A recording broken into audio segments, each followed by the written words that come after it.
The Adventures of Sam Spade, Detective. Brought to you by Wild Root Cream Oil Hair Tonic, the non-alcoholic hair tonic that contains lanolin. Wild Root Cream Oil. Again and again, the choice of men who put good grooming first.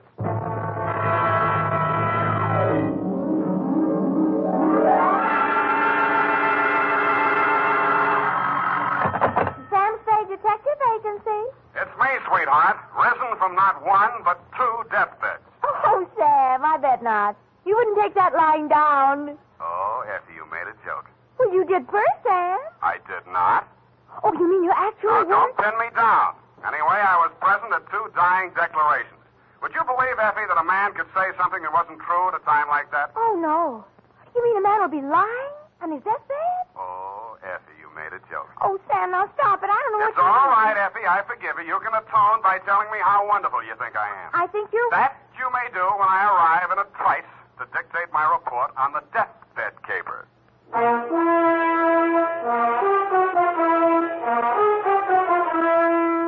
Dashiell Hammett, America's leading detective fiction writer and creator of Sam Spade, the hard-boiled private eye, and William Spear, radio's outstanding producer-director of mystery and crime drama, join their talents to make your hair stand on end with the adventures of Sam Spade.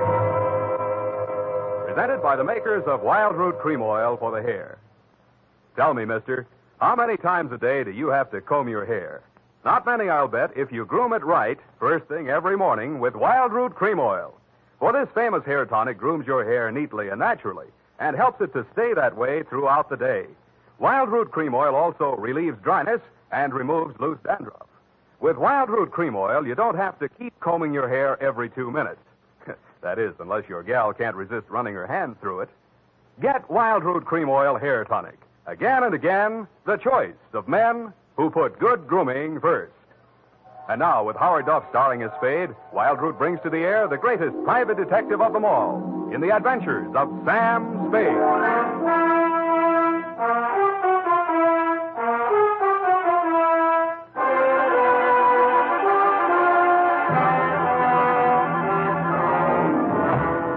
Many brave hearts are asleep in the deep.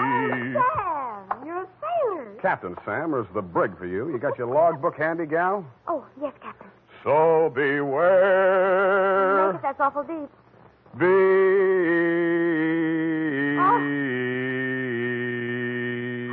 Date June 20th, 1948.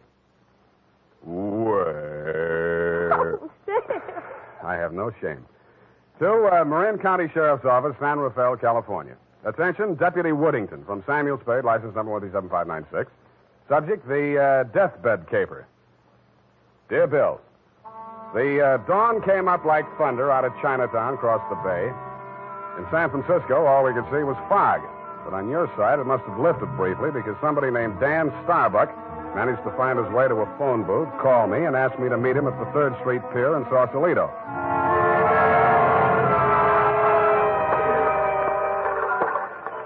I didn't see him when I first got there. I didn't even see the pier. It was too foggy. But in the glow of the neon lights in front of the Viking saloon, I saw a man who seemed to be waiting for somebody. He was a big guy with a good face, but plenty of worry on it. Mr. Spade? Yeah, Mr. Starbuck? Dan Starbuck. Come on down to the end of the pier. I'll explain as we go along. We gotta hurry. You act hot. You wanted for something? Well, not yet. What's the caper? Well, my brother's out there on his yacht, the Marguerite. He's dying. When he's dead, they may call it murder. I want to be there with a witness. That's you. In case he has anything to say about who did it. Who did? They think I did. Did you? Well, honestly, I don't know. It happened the night before last. I went out there to see him. We've hated each other for years. We've both been drinking, and we drank some more. Then there was a fight. I drew a blank somewhere. Next thing I knew, it was around midnight. I pulled myself together, went into his cabin. Gordon was lying there with his head all kicked. I realized I was covered with blood, and I was holding something in my hand, big glass paperweight. I dropped it. I got out of there fast and swam ashore. I planned to tell you a different story, but that's it. You want the job or not? You think you'll make a deathbed statement that'll clear you, and you want me for a witness. Yeah, that's it. You got a lot of guts. I'm hired. Good. Halverson? You down there? Halverson! Who's Halverson? Hey, he's the boatman. He'll row us out. Halverson! Hey, Nils! Donnie? Yeah. Is that you, Casino? Sure. Can I do you some favor? I want to go out to the Marguerite. I can't find Halverson anywhere. Oh, I guess I can take you. Are you sure that Yeah, you... I'm sure. Sam Spade, Del Casino. He's the bosun of the Marguerite. Glad to meet you. Sam. Any friend of Danny's. Hey, listen, Danny, you sure you want to go out there? Any reason why he shouldn't? Well, it's up to him. In his place, I would be on a freighter for China, way out there where the fog is more thicker. No, it's all right, Casino. I know what I'm doing. Well, your friend, you excuse me, your name? Spade. You pardon me, I better ask. The police don't want you for nothing? Not yet, but don't make book on it. Push us clear, Danny. All right.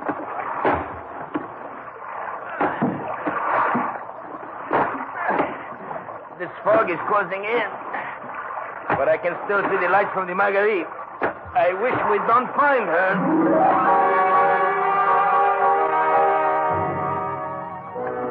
But we did. She was wearing clam diggers, an off-the-shoulder T-shirt, and was leaning against the rail as the dinghy pulled past the police launch and nestled in under the ladder of the yacht. Del? Del, is that you? Yes, Miss Starbuck. Who is that with you? Keep quiet. Del. Del, what are they saying ashore about... Oh, I thought you... You're Mrs. Starbuck? Yes? I'm Sam Spade. I'm from San Francisco. I'm a detective. Your brother-in-law's on the boat. You captured him? He wants to come aboard. He wants to... Why? He's hoping your husband will say something to clear him before he dies. Is there any reason why he shouldn't come aboard? Oh, there's every reason in the world why he shouldn't. The police are in there with my husband right now. Yeah? The doctor says there's a possibility that he may regain consciousness long enough to make a dying declaration. Mm-hmm. If he's face to face with Dan, there's no telling what he'll say. I wish Dan wouldn't. My husband is dying. Dan? Yeah. What'd she say? I don't know, but I think you better come aboard.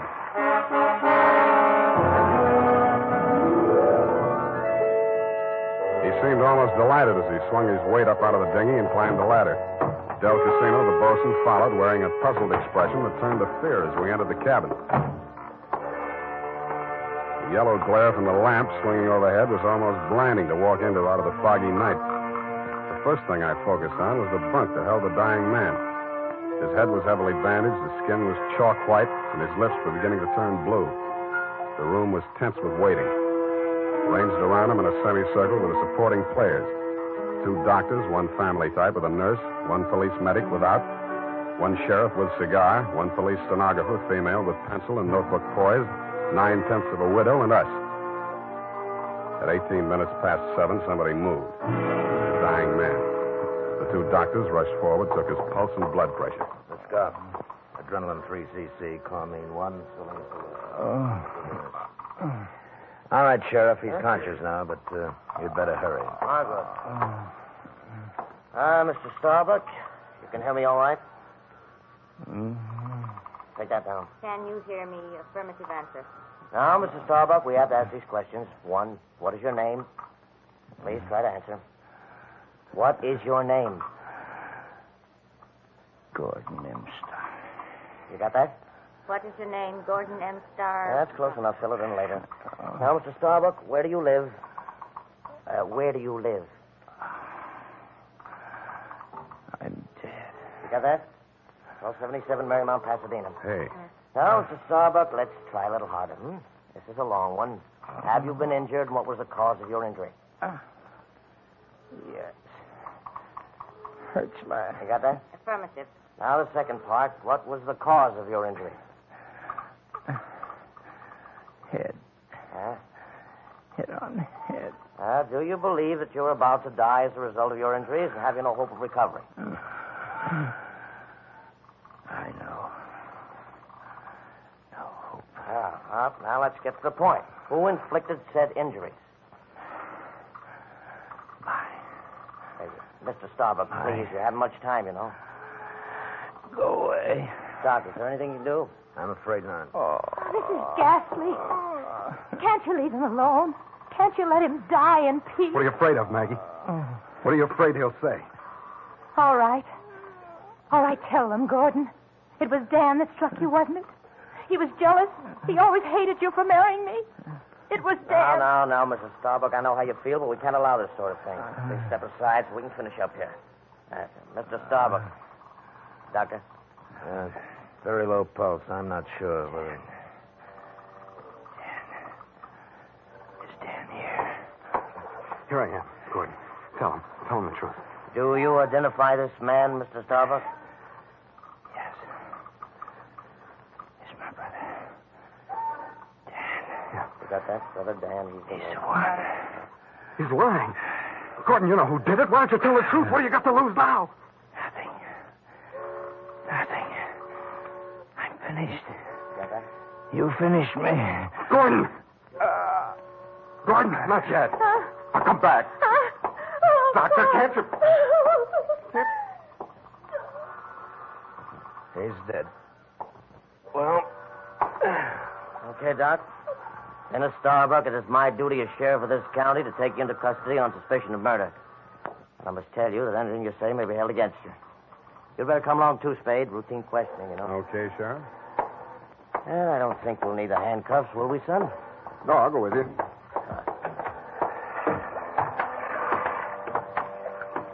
Yes, indeed, son. It's always smart to come along quietly. Yeah. Well, this is as far as I can... Hey, Trainer, come back here. Use your head.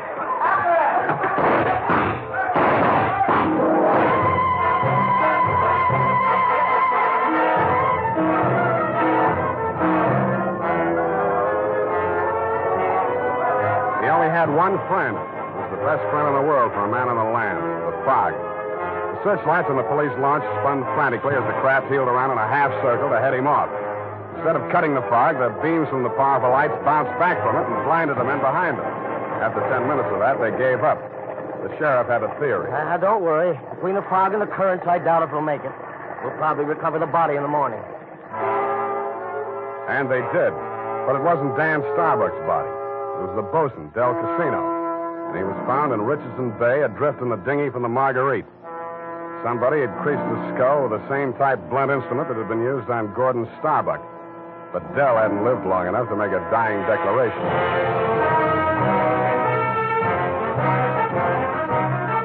The makers of Wild Root Cream Oil are presenting the weekly Sunday adventure of Dashiell Hammett's famous private detective, Sam Spade.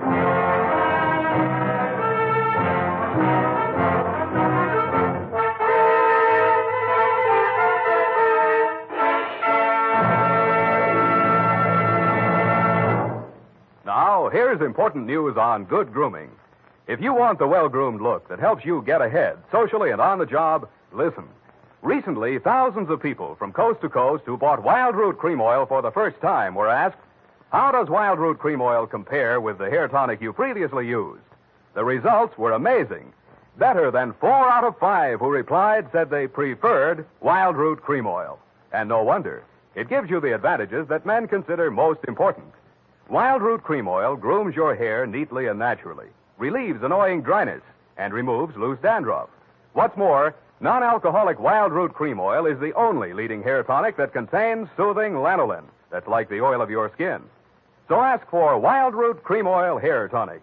Again and again, the choice of men who put good grooming first. By the way, smart girls use Wild Root Cream Oil, too. And mothers say it's grand for training children's hair.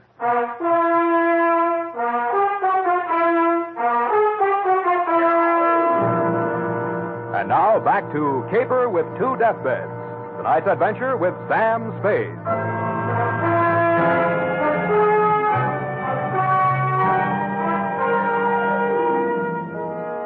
The police theory of the Del Casino killing went something like this. Casino had shoved off in the dinghy to join in the search for Dan Starbuck, had rescued him, and been maced for his pains. Also found in the dinghy, but not as yet worked into the police theory, were 2 items. 1, a waterproof wallet containing the seaman's papers of one Nils Halverson. 2, a tattoo mark on the right bicep of the deceased. A small heart with a name in it, Maggie. The brand new widow of the same name was waiting in my office when I got there the following afternoon. Hello? Hello to you, Mrs. Starbuck. What can I do for you? Mr. Spade, I know very little about the ethics of your profession, and... Well, are you still working for Danny? If you mean, do I know where he is, the answer's no. Oh. I hoped you'd say that. Why? Because I want you to work for me. Need a new bosun? You needn't have put it quite so crudely. No, I needn't. Since your work is confidential, I'll admit I've done a few things that... Well, it's all too true. My first mistake was marrying Gordon Starbuck when I didn't love him. And I should never have let myself fall in love with Dan. I certainly should have known better than to let Dell fall in love with me. What about Nils Halverson? And me? Well, hardly. No. Nils Halverson was employed by my husband for various odd jobs whenever we put in at Sausalito. Mostly he'd row the guests out to the ship. He rowed Danny out the night my husband was killed. At least I think he did. I didn't actually see him. Where's Halverson now? I don't know. He goes off on drunks for days at a time, but I have a feeling that someone has paid him to disappear. He might have overheard something. Hold on a minute. You're going too fast. Are you working up to a confession? Oh, no. It's just that I'm afraid a great injustice may have been done to Danny. After all, Mr. Spade, a man who's dying, I don't see how he could be altogether in his right mind. Do you? The law says he is if he knows his name and address. A deathbed accusation is the strongest evidence a lawyer can shove at a jury. You can't cross-examine a dead man, and most people have the quaint idea that a man on his deathbed is a lot more truthful than he was when he was hale and hearty. Then you think Gordon may have been lying? Could be, or wool gathering, or picking up some of the lines you were feeding him. Oh, I was just afraid he might die before he... You see, I thought I might shock him into saying yes or no. He could have said no, couldn't he? Well, make up your mind. Oh, all I know is it's on my conscience now. If we could find old Halverson and force him to tell what he knows. He's a very strange man. Devoted to me. If the police find him before I do, he might refuse to talk out of a mistaken loyalty. To you? Well, I meant if he thought I had anything to do with it. Well, he's very strange. I told you that. What makes you so sure he's alive? Why wouldn't he be? If I'd been the killer and he'd rode me to and from the scene of my crime, I'd see him secured in Davy Jones' locker. Fish feed, lobster bait, asleep in the deep. Will you work for me? I'll let you know.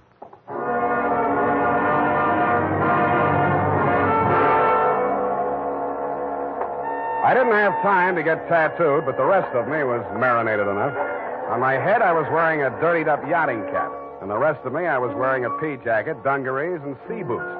I was also wearing clamshell number 5 as I rolled up to the Viking saloon. Well, what'd it be, mate? Akavit and Varta. Have you seen my cousin? Your cousin.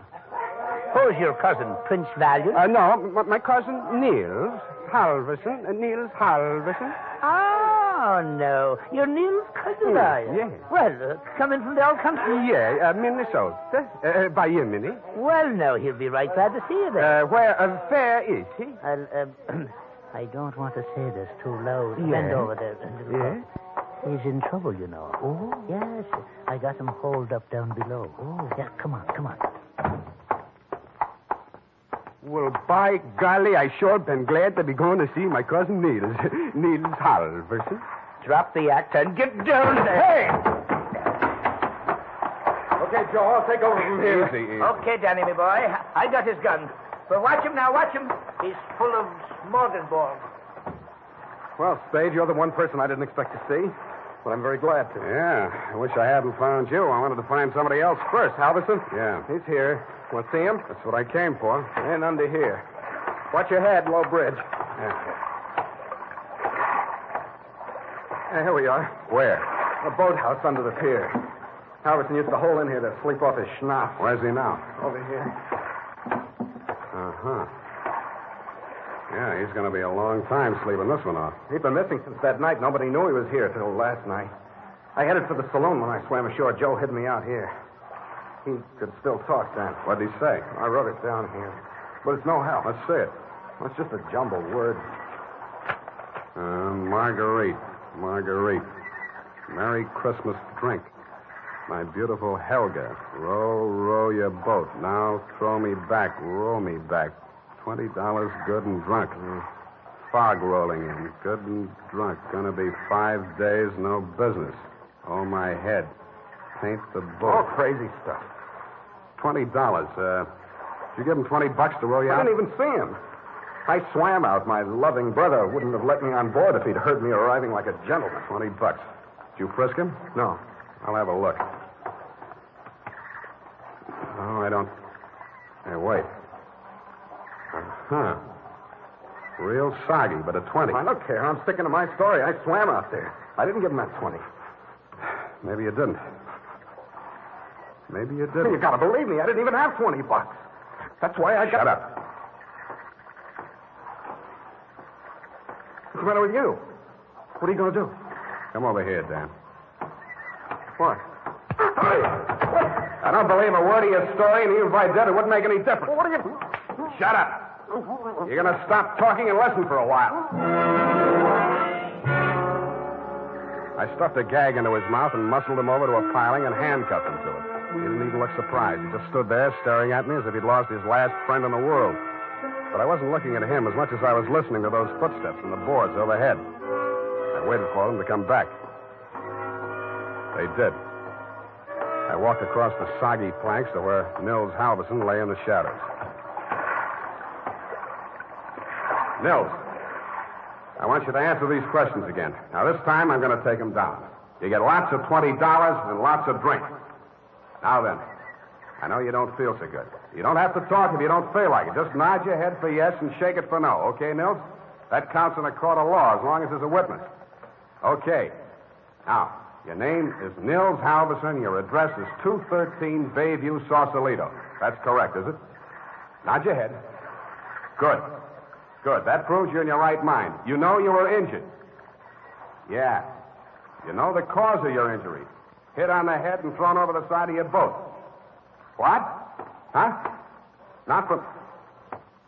Oh, dinghy. Well, it's the same thing. All right. Now, you know you're dying. You have no hope of recovery. That's obvious, but nod your head. That's the boy. Now, Nils, on the night of the 18th, around 10 o'clock, after your usual working hours, you rowed somebody out to the yacht Marguerite, in return for which this person gave you a $20 bill.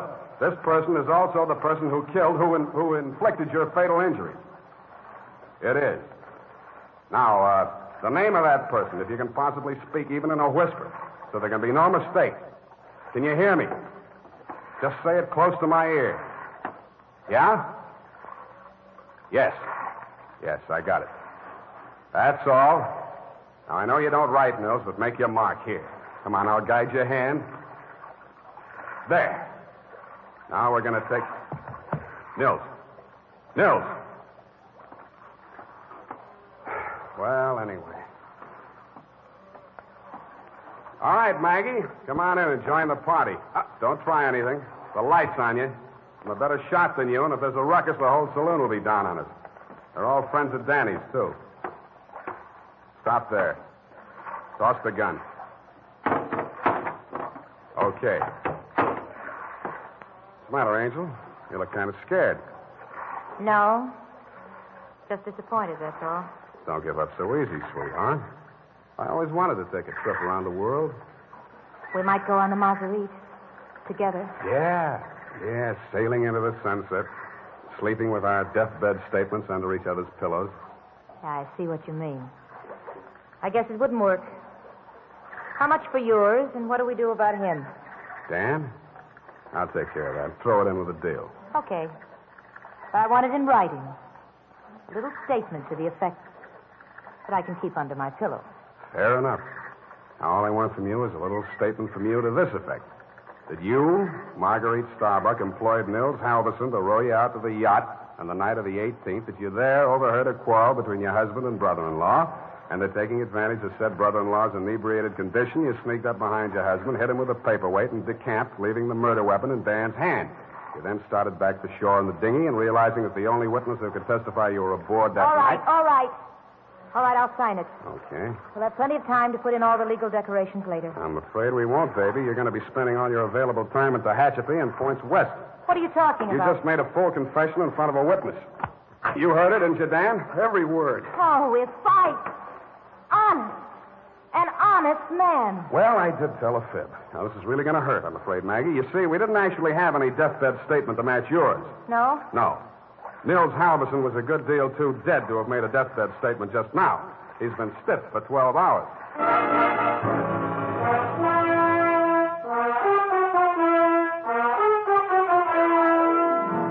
Period, and a report. Well, Sam, I'll type this right up because then I'm leaving. Wait a minute, Effie. I had to do it that way. Don't you understand? Of course, Sam, I quite understand. But you object, huh? A cruel, ruthless, murdering, though beautiful woman, foiled by a clever ruse, a great acting performance by the greatest private detective of them all. Is that all? You're still leaving. Yes, Sam, my bags are packed. Well, pardon me for having feet.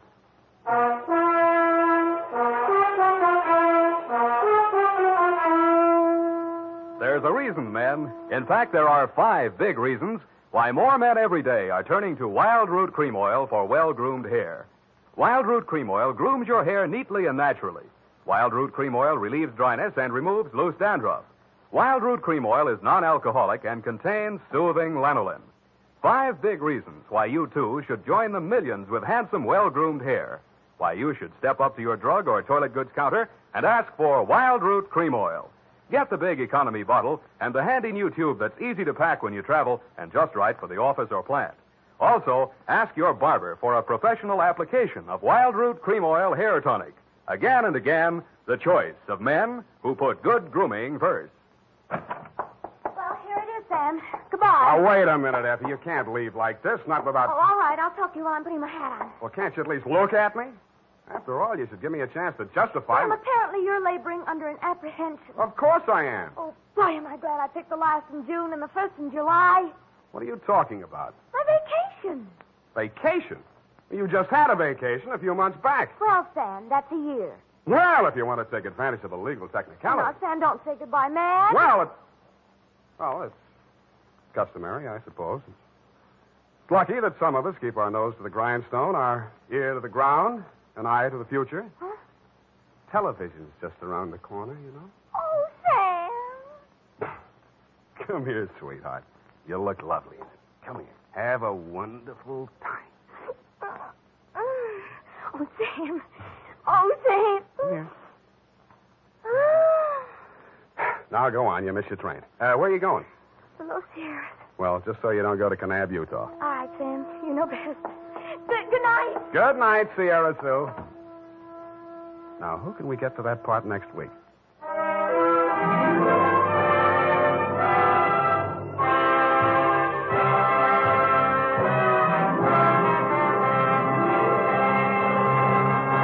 The Adventures of Sam Spade, Dashiell Hammett's famous private detective, are produced and directed by William Spear. Sam Spade is played by Howard Duff. Lorene Tuttle is Effie. The Adventures of Sam Spade are written for radio by Bob Tallman and Gil Dowd, with musical direction by Lud Gluskin. Join us again next Sunday when author Dashiell Hammett and producer William Spear join forces for another adventure with Sam Spade, brought to you by Wild Root Cream Oil. Again and again, the choice of men who put good grooming first. This is Dick Joy reminding you to... Get Wild Root Cream Oil, Charlie. It keeps your hair in trim.